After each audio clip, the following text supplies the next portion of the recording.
Sahil ibn Sa'd radıyallahu anhudan rivayet enne imra'atan ca'at ilen nebi sallallahu aleyhi ve selleme bi burdatin mansucetin.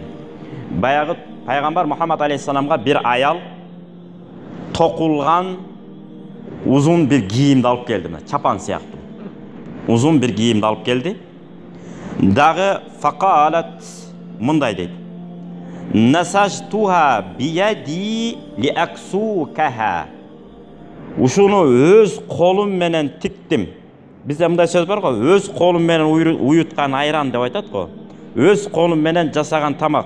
Geliniz damsızıp tamak içip ketiniz dep, tuğanыңыз bu, kudağınız bu, bölöңүz bu, ayıldaşыңız bu, dosuңuz bu, je bolboso karındaşlarыңыз bu, ejeleriңiz bu gelip aytat.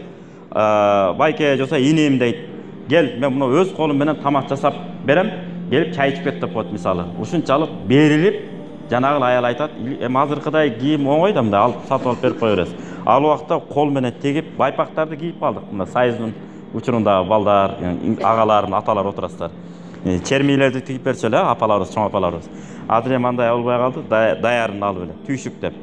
Көрсө ошолордун баары кереги жок, азыр оңоюна өтө берип, нервтен кетип аткан, башка болуп аткандар да көп экен. Ошону тегип бірдеке ачуланса ошону тегип, жибирип, тигип мүткенде адам мээлер эс алып чыккан да.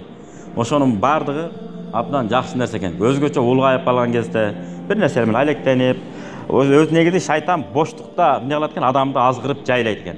Ошон үчүн сахih хадисте келет, Кудай Таалам 6 саны аман бош жаткан пендесин жек көрөт деген. 6 саны аман бош эчтеке менен алектенбей, бош жаткан пендесин жек көрөт деген. Эгерде ден соолукка байланыштуу болсо, ал башка маселе. 6 саны заман. Демеле, ошон үчүн эмне дейт ата-бабаларыбыз? Май тамандан Кудай сактасын деп. Май таман болгон жаман да. Жатып алып, жатып ичер деп коет.